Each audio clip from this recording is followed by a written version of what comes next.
Zacharie chapitre 1, les versets 1 à 6. Je ne sais pas, est-ce qu'on a le texte de Zacharie? Zacharie, chapitre 1. Le 8e mois, la seconde année de Darius, la parole de l'Éternel fut adressée à Zacharie, fils de Béréchia, fils d'Iddo, le prophète, en ces mots. L'Éternel a été très irrité contre vos pères. Dis-leur donc, ainsi parle l'Éternel des armées, revenez à moi, dit l'Éternel des armées, et je reviendrai à vous, dit l'Éternel des armées. Ne soyez pas comme vos pères, auxquels s'adressaient les premiers prophètes, en disant, ainsi parle l'Éternel des armées, détournez-vous de vos mauvaises voies, de vos mauvaises actions. Mais ils n'écoutèrent pas, ils ne firent pas attention à moi, dit l'Éternel. Vos pères, où sont-ils? Et les prophètes pouvaient-ils vivre éternellement? Cependant mes paroles et les ordres que j'avais donnés à mes serviteurs, les prophètes, n'ont-ils pas atteint vos pères?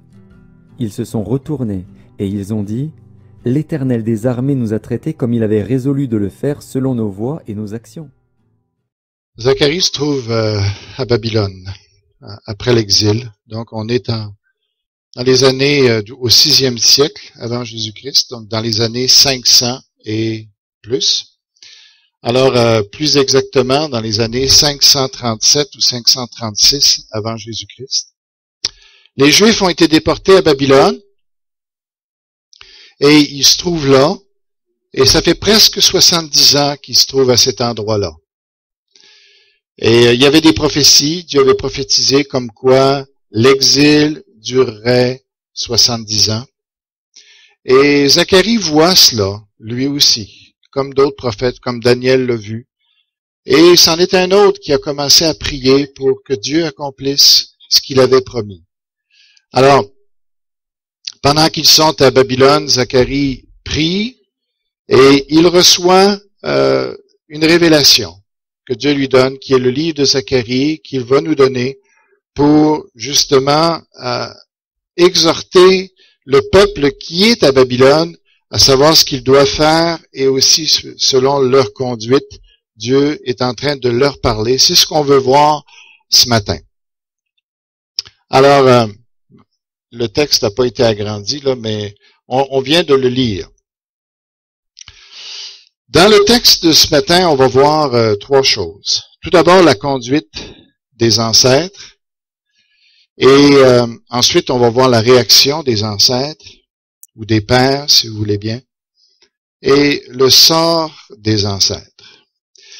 C'est toujours un peu délicat de parler de la parole de Dieu dans l'Ancien Testament, parce que c'est facile de communiquer un message qui est pas adéquat, dans le sens que Dieu est rarement, dans l'Ancien Testament, content de son peuple. Alors, si on prêche régulièrement dans l'Ancien Testament, c'est facile de communiquer l'idée qu'on n'est pas adéquat devant Dieu, qu'on n'est pas à la hauteur, qu'on est des chrétiens de seconde classe, puis que Dieu est souvent mécontent avec nous. Alors, je ne sais pas si vous avez cette impression-là ce matin, que dans votre cœur, vous avez l'impression que vous en faites jamais assez. Est-ce que vous vous sentez comme ça par rapport à Dieu? L'impression d'être un peu cheap devant Dieu? Qu'il semblerait, pour que Dieu vous aime, qu'il faudrait que vous en fassiez toujours un petit peu plus. Alors, je remarque qu'il y a beaucoup de chrétiens qui se sentent dans cet état-là. Et quand on prêche sur l'Ancien Testament, c'est facile d'entretenir cette pensée-là, que Dieu, nous accepte, mais il faudra en faire un petit peu plus. Tu sais. Et justement, alors tout de suite en partant, ce que je veux dire, avant, pour prévenir cette idée-là, parce qu'on n'est plus dans l'Ancien Testament. Il s'est passé, entre-temps, il s'est passé quelque chose d'extraordinaire. Jésus-Christ est venu sur la croix et il a déchiré le livre de la loi et on est entré dans l'ère de la grâce et Dieu a une toute nouvelle attitude maintenant envers son peuple, envers ses enfants, parce que à cause de la valeur de la croix. Donc, avant d'aborder ce texte-là, j'aimerais juste vous dire que c'est important de réaliser que vous êtes, ce que vous êtes devant Dieu. Il n'y a plus de condamnation. OK? La parole nous dit que devant Dieu, quelqu'un qui est en Jésus-Christ, il n'y a plus de condamnation pour lui. Comment est-ce que Dieu vous voit? Bien, Dieu vous voit comme des justes. Dieu vous voit comme des saints.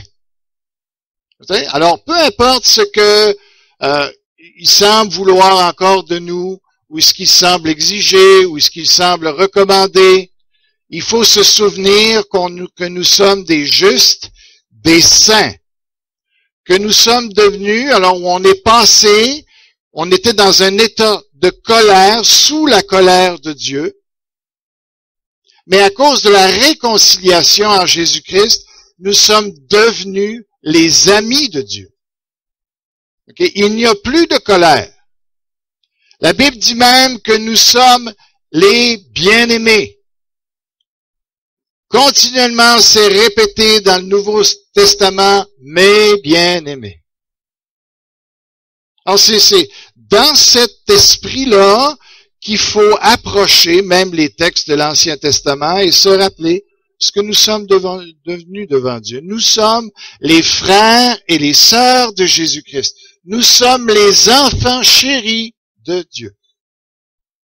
Il y a toute une différence entre être non sauvé et être sauvé. Souvent, ça se passe pas au niveau toujours des émotions, mais devant Dieu, voilà ce que nous sommes. Et c'est comme ça que Dieu agit envers nous.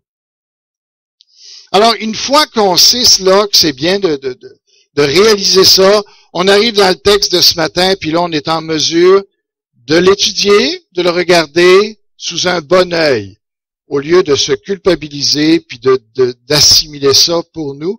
On va regarder ça un petit peu d'une manière détachée, comment Dieu voyait son peuple, voit les hommes en général, OK? Puis savoir qu'il y a une distinction pour nous. Alors, tout d'abord, on va justement regarder la conduite des ancêtres, comment est-ce ce que Dieu se sentait par rapport à eux, et quelle était leur conduite, et comment Dieu réagissait lui-même face à cette conduite-là. Au verset 2, ça dit, « L'Éternel a été très irrité contre vos ancêtres. » Il y a deux façons d'interpréter ce texte-là. Ou bien c'est Dieu qui a un problème, ou c'est l'homme qui a un problème. Est-ce que c'est Dieu qui est capricieux, mécontent, irritable, ou est-ce que c'est l'homme qui est irritant? Lequel des deux est vrai? Alors, dans le monde, certainement que les gens vont dire c'est Dieu qui est irritable, ou en tout cas, eux sont irrités avec Dieu. C'est pour ça qu'ils le rejettent aussi. Mais les exemples qui suivent vont nous montrer que, en fin de compte, c'est ce que la Bible dit qui est vrai. Et là, je vais vous demander de vous préparer pour ce que je vais présenter avec ce qu'on a eu tout à l'heure, là. Mais juste avant, la semaine passée, on est allé voir, entre autres, on est allé voir Alexandre, on est allé voir la famille de Jeanne, on est allé voir sa mère particulièrement à l'hôpital, qui était vraiment dans une condition difficile et puis même en danger de mort, on peut dire. Et alors on a eu des rencontres au travers de ça et puis j'ai pu parler avec son frère. Et au travers des conversations, j'ai entendu des choses qui m'ont un peu sidéré. Et là, on parle de Québécois, là. Tu sais, du bon monde, hein, ce qu'on appellerait du bon monde aujourd'hui, là, au Québec. Je vais vous raconter un peu cette histoire-là. Ça se trouve être un petit peu je veux pas trop identifier les personnes, mais c'est un peu dans la famille de Jeanne. Dans la famille du côté du conjoint, là, en tout cas, de la conjointe de son frère. Et après qu'elle-même a quitté le foyer, avec sa sœur, les parents se sont retrouvés sans enfants. Alors, ils ont eu le désir d'adopter des enfants, ou en tout cas de s'occuper d'enfants dans d'autres pays, les faire venir, et puis de s'en occuper, de les sortir de la misère. Jusque-là, c'est merveilleux, n'est-ce pas? tout le monde, on va louer ça, puis c'est vraiment une belle œuvre. Alors, ils ont fait venir un. Finalement, ils se sont ramassés avec 5 enfants. OK? La première, Tia, en tout cas, était la chouchou. Ça, c'était, tu sais, il fallait pas toucher à ça, puis c'était la plus belle, la plus fine, puis les cadeaux tant que tu veux, puis c'était des gens qui étaient en moyen, ça fait qu'ils l'ont gâté, puis pas à peu près. Les autres, complètement différents.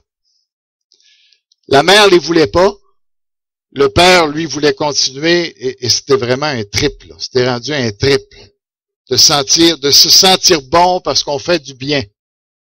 Et là, ils ont été chercher ces enfants-là pour leur calvaire. Pensez ce que ça a été leur enfance, un peu comme on a vu tout à l'heure dans le témoignage, là.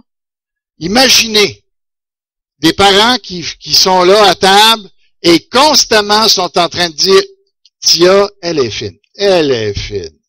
Puis les autres, vous autres, là, on voulait même pas vous avoir. Clairement, là, hein, on voulait pas vous avoir. Vous êtes là, mais regarde, on vous mettra pas dehors, là, parce qu'on va prendre nos responsabilités, là, mais vous allez savoir, on vous aime pas. Tu sais? À partir de l'âge de 3 ans, peut-être. Hein? Et de les traiter comme ça, c'est au point que, a tous les privilèges, eux autres sont mis à part, pas de beaux meubles, pas de beaux cadeaux. Ça, une belle famille québécoise. C'était rendu au point que dans la cuisine, il y avait 2 frigidaires. OK? 2 frigidaires. Un pour les parents et Tia, puis un autre pour les 4 autres enfants. OK? Dans le premier frigidaire, toutes les bonnes choses étaient là. Dans le deuxième, la survie. Dans le premier frigidaire, un cadenas sur le frigidaire. OK? Imaginez-vous grandir dans un contexte comme celui-là. J'écoutais l'histoire, puis je vous donne pas tous les détails. Mais moi, en entendant l'histoire, je grinçais des dents. Ils racontent pas eux-mêmes. C'est le frère de Jeanne qui raconte, parce que lui a été témoin de ces choses-là. Il était avec la sœur, ou la sœur du premier, en tout cas, je sais pas comment le décrire. Alors, situation, ce que je vous dis là, c'est la pure vérité. C'est comme ça que ça se passe. Le plus vieux des garçons, 2 ou 3 tentatives de suicide.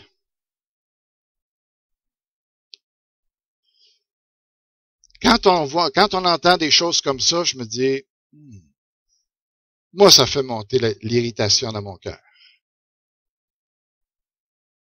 Deuxième exemple.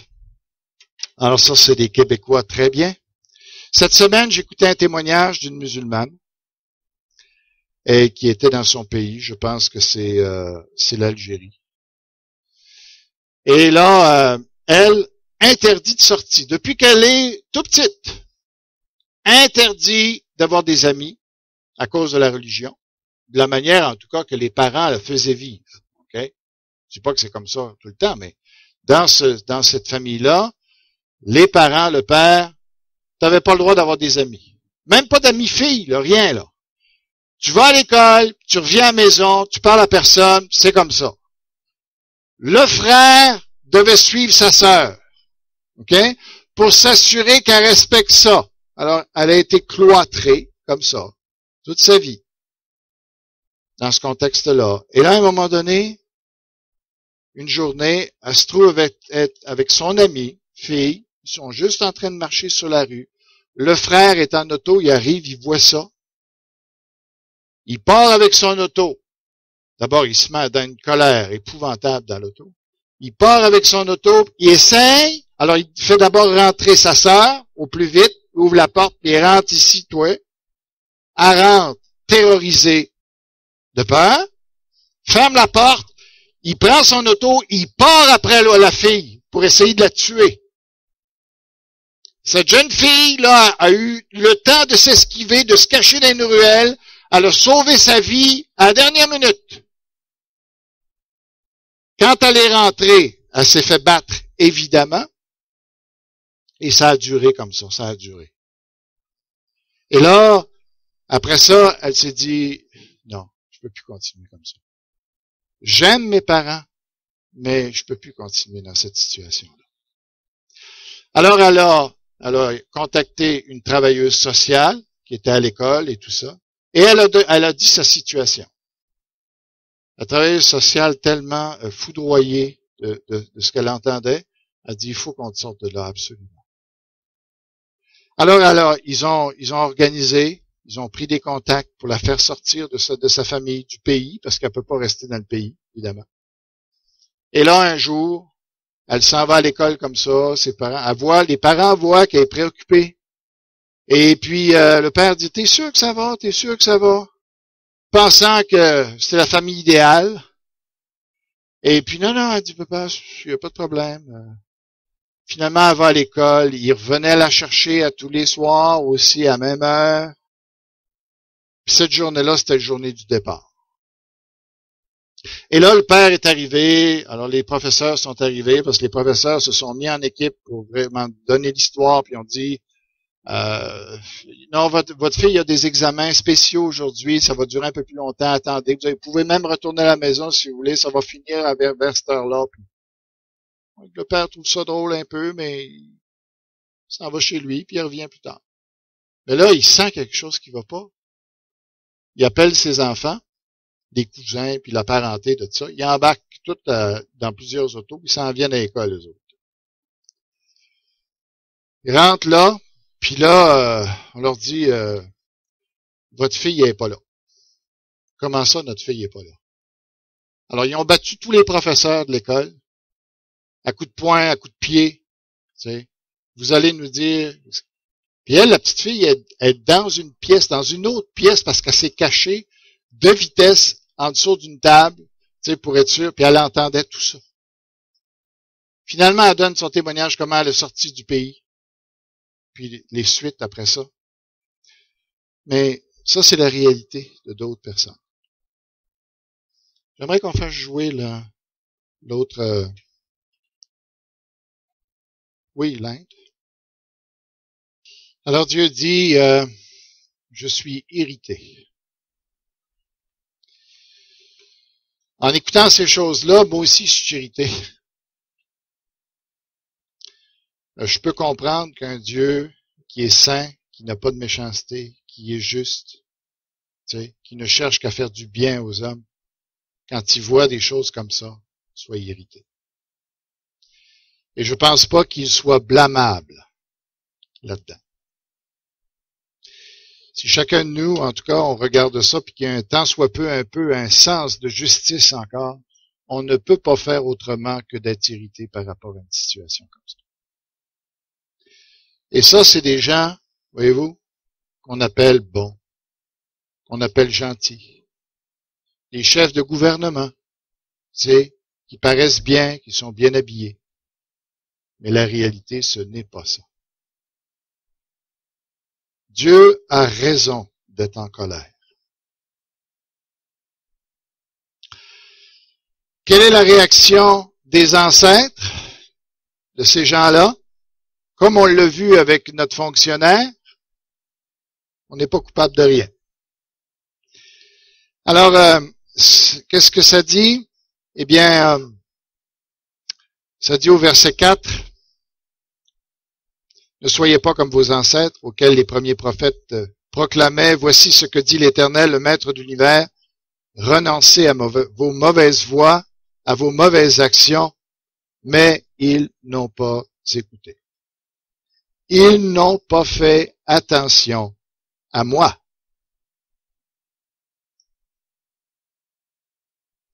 Alors voilà leur réaction. Je peux vous dire une chose que moi qui ai grandi avec un papa assez sévère, ça aurait été inimaginable pour moi de ne pas écouter mon père. Je ne peux pas penser, un tant soit peu, que lorsque mon père me parlait, que je détourne l'attention. je peux vous garantir que ça n'aurait pas passé. Il n'était pas méchant, mais il tenait sa place. Et ici, le Dieu des cieux, qui a le pouvoir sur notre santé, sur notre prospérité, sur nos finances, sur nos familles, sur notre vie, sur notre éternité, d'oser ne pas l'écouter. C'est tout un affront. Est-ce que les hommes ont changé? Non. Combien de travailleurs sociaux aujourd'hui disent aux gens, tu devrais changer de conduite. Tu devrais te réhabiliter. Ne continue pas dans la voie dans laquelle tu t'es engagé. Combien de policiers qui arrêtent des gens sont obligés de leur dire, regarde, t'es mieux d'arrêter ceci ou t'es mieux d'arrêter de boire parce que tu vas avoir de plus en plus de problèmes. Combien de médecins disent, alors, si on peut remettre combien de médecins peuvent dire à leurs patients, si tu continues comme ça, tu vas en mourir. Faut que tu perdes du poids, faut que tu coupes ton sucre, faut que tu fasses l'exercice, faut que tu arrêtes de manger du gras, de boire 24 Pepsi par jour. Il y en a qui disent qu'ils sont là, ça se peut-tu? Oui, ça se peut, il y a des gens que c'est ça. C'est ça leur vie. Ça, on est loin, ça c'est le sourire de Dieu quand Dieu nous regarde. Alors, combien de médecins donnent ces conseils-là? Qu'est-ce que les gens font? Combien de juges qui donnent une sentence préliminaire à quelqu'un pour lui dire, regarde, je fais juste t'avertir. La prochaine fois, ça va être pire. Combien de parents donnent des conseils à leurs enfants de dire, regarde, fais-le ton école, parce que tu vas te retrouver dans la misère. Et combien obéissent? Pas beaucoup. On est vraiment têtu. Encore une fois, permettez-moi de vous parler d'un autre exemple. Dans cette fameuse semaine, j'ai parlé aussi pas mon neveu, mais le neveu plutôt de Jeanne. Lui, il travaille à la prison de Bordeaux. C'est un psychologue. Et il travaille là. Alors, dans une des ailes de Bordeaux, qui ressemble à peu près à ceci, ou à ceci aussi avec tous les gardiens. Alors, il doit être peut-être l'un d'eux. Et moi j'aime bien quand surtout je rencontre des gens. De toute façon, tout le monde est intéressant, je trouve. Tout le monde a une histoire. On peut apprendre de tout le monde quelque chose. Et c'est ce qui est le plus intéressant d'ailleurs, je trouve. Et je me suis dit, wow, je vais découvrir le monde carcéral au travers de cet homme-là. Il est là dedans. Et puis je me dis, je vais poser des questions. Alors je lui pose des questions. Alors commencez. Et j'en ai plein de questions. Parce que des fois, je me mets à me dire, comment est-ce qu'on pourrait réhabiliter ces gens-là? Qu'est-ce que Dieu agirait? Si Dieu était au gouvernement, qu'est-ce qu'il ferait? Comment on applique l'Ancien Testament aujourd'hui aux situations pour aider? Alors, je lui pose des questions, et puis je lui dis, et puis, comment tu trouves ça, la prison? Ouf, je fais mon travail, tu sais, et puis, lui, avez-vous eu des gros problèmes? Non, parce que c'est des gens qui sont là pour 2 ans. Là où moi je suis, c'est des gens, parce qu'il y a toutes les catégories à Bordeaux. Ben, il dit 2 ans, je suis là, puis les gars, tu sais, ils se tiennent quand même penauds, c'est plus ces gens-là. Et puis, alors, continue dans mes questions, puis finalement, je lui dis, qu'est-ce que tu en penses de la façon est-ce que tu trouves que les sentences aujourd'hui sont assez sévères? Qu'est-ce que tu penses de toute cette question, tout cet argent qu'on met dans la réhabilitation pour les gens? Est-ce que ça vaut la peine et tout ça? Alors lui, il me dit, puis là, je parle de la situation des États-Unis, des gens qui sont retournés, qu'on a retourné aux États-Unis, on leur met des boulets, là, tu sais, comme vous voyez, là, dans le temps des Dalton, là, tu sais, le travail sur le chemin de fer, là, avec une chaîne, puis avec une boule au bout, là, puis tu sais, à New York, c'est retourné comme ça, paraît-il, dans certains établissements, parce qu'on veut les faire travailler à la dure, tu sais, puis on les traite à la dure, à la militaire. C'est quoi les résultats? Qu'est-ce que ça donne? Et tu vois, alors je pose des questions. Il me dit, tu sais, 5% des gens qui sont là sont réhabilitables. Les autres, c'est une perte totale. Les psychologues, n'est-ce pas? Et là, il voit l'expérience. Au début, il avait rentré avec ses idéaux. Puis là, il regarde ça, là. Puis il dit, si tu étais là, tu verrais que ces gens-là, là, regarde, on a tout essayé. Il dit, dans le 5% qui est là, il y a des critères très particuliers. On sait pas mal, avec ces critères-là, il y a peut-être un espoir de faire quelque chose un jour avec eux. Les autres, oublie ça. Tu perds carrément ton temps. Puis là, dans mes questions, je disais, mais est-ce que vous les faites travailler au lieu peut-être juste les mettre dans une cellule comme ça, puis d'en faire des bêtes comme ça? Essayez-vous de les réhabiliter de cette manière-là? Il dit, on peut pas le faire. Parce que à partir du moment où on en fait travailler, dans le 5%, ceux-là, on peut les faire travailler à la buanderie ou dans d'autres choses. Parce qu'on peut encore espérer qu'ils feront pas rien. Mais les autres, ils vont se mettre à faire du trafic de drogue dans les draps. Ils vont commencer à rouler les draps, mettre de la drogue là-dedans, ils vont coûter ça. Ils vont avoir toutes sortes de procédés pour faire rentrer de la drogue dans la prison. Il dit, on peut pas. Même qu'on voudrait les faire travailler, on ne peut pas. Et si tu savais, quand tu parles avec eux, tu es dans un autre monde. Ils ont une manière de penser, ils ont leur vertu à eux. Tu sais, c'est un monde complètement, c'est pas pas des gens qui sont sans vertu, mais ils ont leur code moral à eux, où ils sont extrêmement sévères si tu rentres pas dans ce code-là. Mais si tu rentres dans ce code-là, ce qui nous peut paraître aberrant, pour eux, c'est correct. Et ils passent pour des bons là-dedans. Avec ça. Ils ont un mode de pensée à eux qui est unique, ok? Et ils ne pensent qu'en fonction du présent. Essaye de leur faire voir que, hey, l'avenir, qu'est-ce que tu penses que si tu répètes tes crimes, qu'est-ce que tu penses qui va arriver? Ils ont aucune connaissance. Tu sais, ça les touche pas du tout. Ils sont blindés, gars. Pour eux, là, c'est aujourd'hui. Puis, si j'ai de l'argent dans mes poches pour me payer de la drogue aujourd'hui, c'est ça. Puis, t'auras beau essayer n'importe quel argument pour les détourner de leur péché, il n'y a rien à faire. C'est pas moi qui le dis. Mais ça correspond à ce que la Bible dit, par exemple. Que l'être humain, là, restaurer ça, réhabiliter ça, ça se fait pas à moins d'un miracle. Et c'est pour ça que Dieu dit, j'ai vraiment besoin de vous toucher. Parce que de nous-mêmes, on n'est vraiment pas docile. On est des rebelles. On est des gens qui s'opposent. Viens pas me dire quoi faire. On sait tout quoi faire. On sait tout mieux que les autres.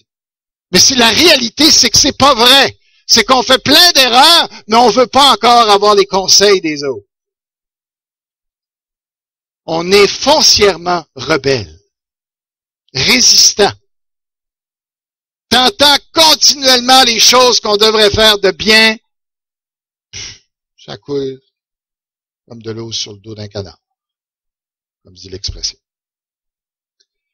Le sort, et là je me dépêche, quand même.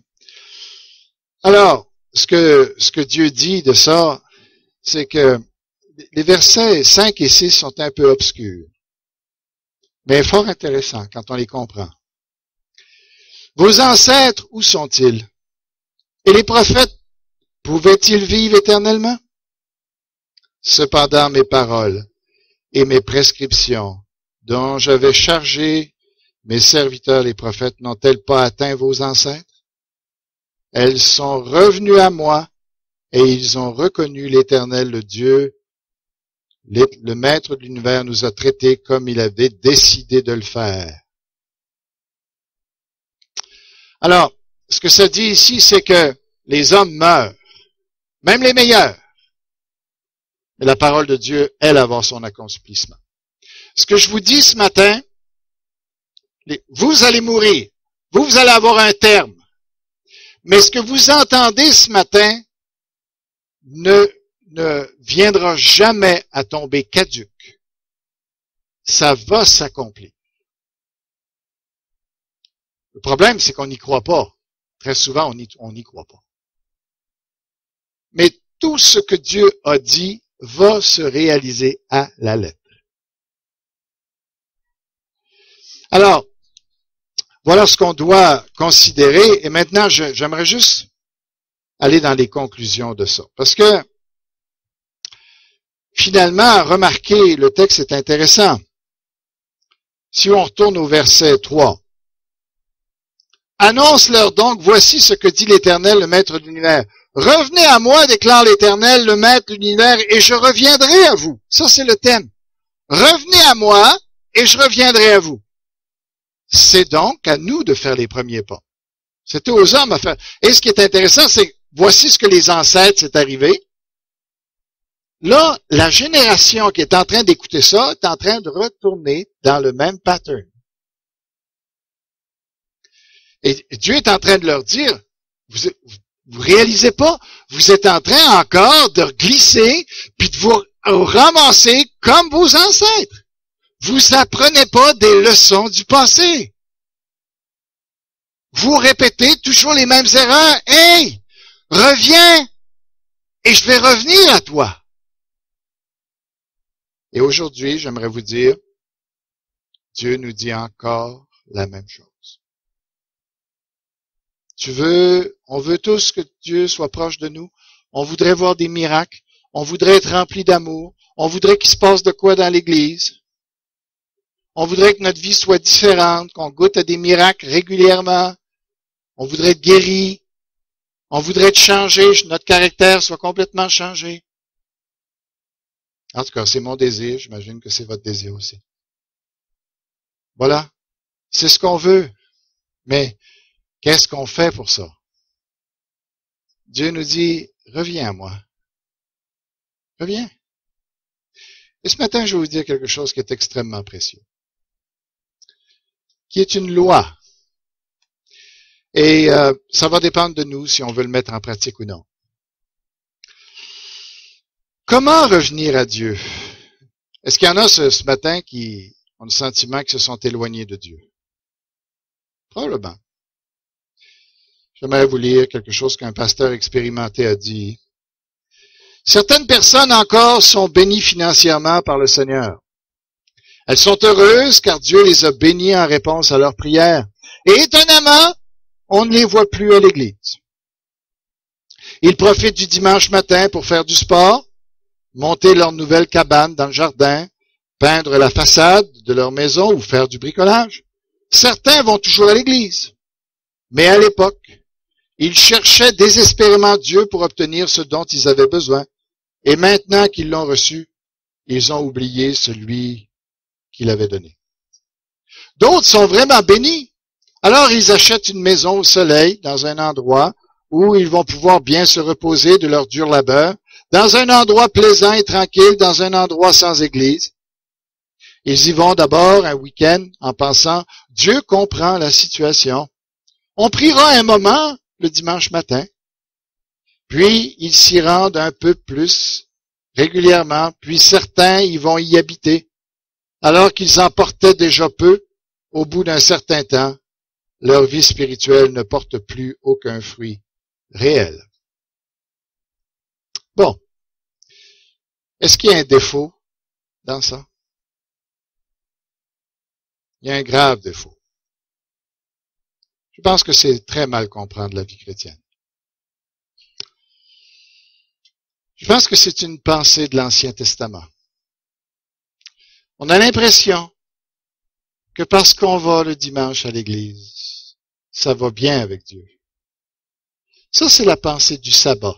Tant que tu respectes ton sabbat, ça va, les 6 jours de la semaine, tu fais ce que tu veux après. Ce n'est pas la vie chrétienne. Vous m'entendez? Ce n'est pas la vie chrétienne. Jésus-Christ a fait beaucoup plus que ça à la croix. À la croix, vous savez ce qu'il a fait? Il a établi un corps. Quelque chose qui n'existait pas autrefois. Il a établi un corps. L'Église, ce n'est pas juste des adhérents qui sont un petit peu partout dans la ville et qui se rassemblent de temps en temps, une fois par semaine ou quoi, pour adorer Dieu. Et qui, lorsqu'ils sont éparpillés comme ça, pensent que ça n'a pas trop de conséquences. Non, non. Si Dieu n'avait pas établi un corps, ça n'aurait pas de conséquences. Tu pourrais adorer dans ton coin, moi dans le mien, et puis de temps en temps on se réunit, tout irait bien. Mais ce n'est pas comme ça que Dieu a fait les choses. Et nous ne respectons pas une loi qui est fondamentale. C'est qu'un corps, le corps doit être ensemble pour qu'il se passe quelque chose. Voyez-vous? Quand la Bible dit « pleurez avec ceux qui pleurent », « réjouissez-vous avec ceux qui se réjouissent », ou quand il dit « quand un membre est malade, c'est tout le corps qui est malade », qu'est-ce que ça veut dire? Ça veut dire que quelque part, quand on est tous distribués, là, eh bien, si quelqu'un a un péché dans sa vie, ça se répercute un petit peu partout? Non. Ça veut dire que quand il dit que là, c'est parce que c'est sous-entendu dans ce passage-là, quand un souffre, tous les autres souffrent avec lui, parce qu'ils sont ensemble. Et quand un pêche, ou quand un est malade, tous les autres sont malades, pourquoi? Parce qu'ils sont en train de souffrir avec lui. Ils sont en train d'être malades avec lui. Pourquoi? Parce qu'ils sont là ensemble. J'aimerais juste vous dire que voulons-nous vraiment le réveil? Voulons-nous qu'il se passe vraiment quelque chose? Vous savez ce que ça va prendre? Que chacun de nous, on renonce à notre individualité pour accepter de se réunir le plus souvent qu'on peut, ensemble. La Bible, il y en a qui disent « Ah, la Bible, j'ai de la misère avec ça. Je suis pas un lecteur. Je suis pas un liseux. » La Bible se lit en Église. Quand Jésus-Christ est venu, quand les apôtres sont venus, ils n'ont pas donné une Bible à chacun dans leurs mains. Ils n'ont pas fondé d'imprimerie. Ils ont fondé des églises.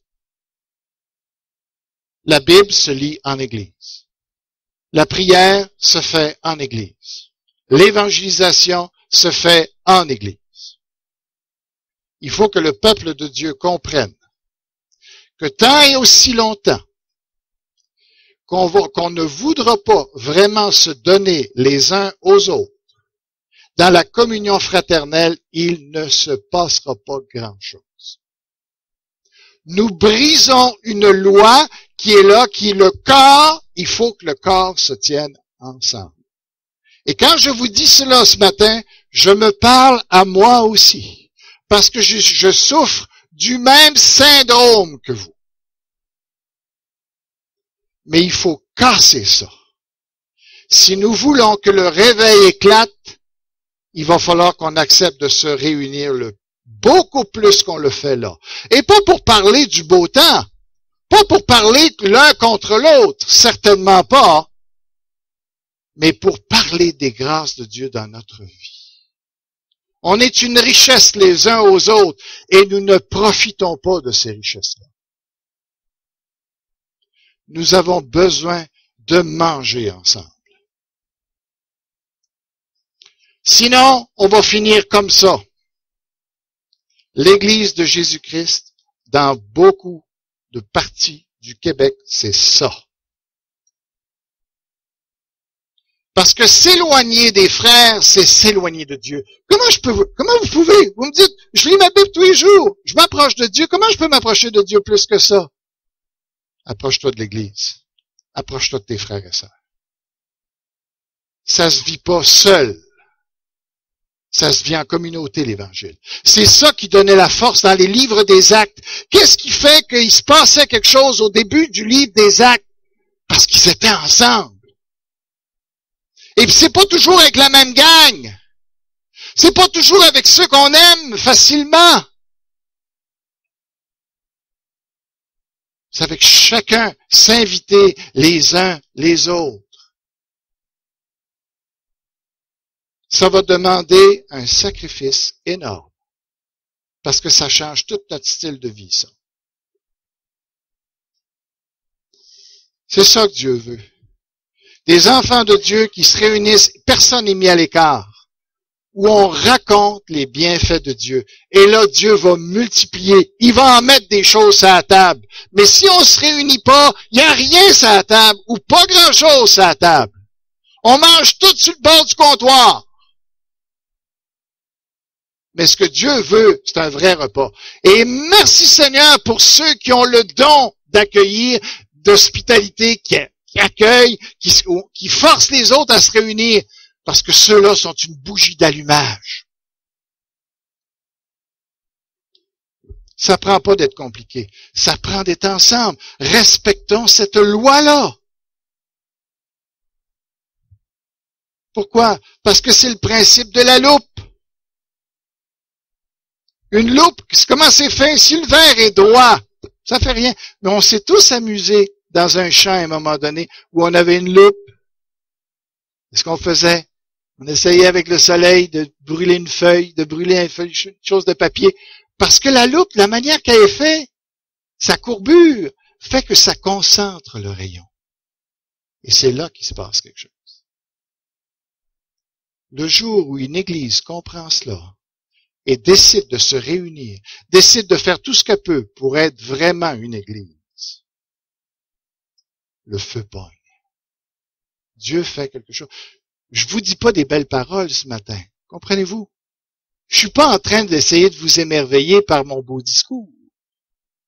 Je suis en train de vous dire quelque chose que je crois profondément. Et que je sais que la Bible est vraie. Si on veut qu'il se passe que le feu prenne, il va falloir qu'on accepte de se réunir. Il va falloir qu'on accepte d'arrêter de se tenir à l'écart. Ceux qui vont participer à ça vont être enflammés. Ceux qui vont rester à l'écart vont rester morts. Parce que le principe, c'est le corps. Dieu établit son corps. C'est là qu'il agit. C'est là que Christ agit. J'aimerais juste finir avec un détail. Les patates de ma femme. C'est extrêmement sérieux. Quand ma femme était petite, puis que sa mère lui servait des choses dans son assiette, parfois il y avait beaucoup de patates pilées, il y en avait trop. Alors ma femme avait trouvé un moyen d'essayer de s'en débarrasser. Elle est plus intelligente que beaucoup d'autres. Alors, au lieu de les jeter au chien ou quelque chose dans la poubelle ou de les cacher en arrière, en dessous de son assiette ou peu importe, elle s'est dit, tiens, si je disperse mon tas de patates dans mon assiette, ça paraîtra pas comme s'il y en avait autant. Ma mère peut-être ne s'en apercevra pas. Tiens, ça n'a pas passé. La mère avait compris le stratagème. Mange tes patates.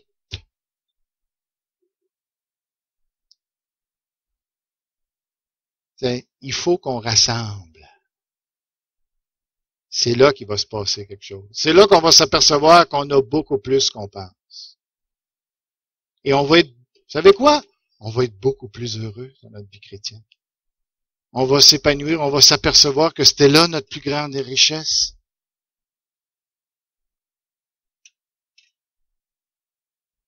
Mais je peux vous dire, ça sera pas facile de le mettre en pratique.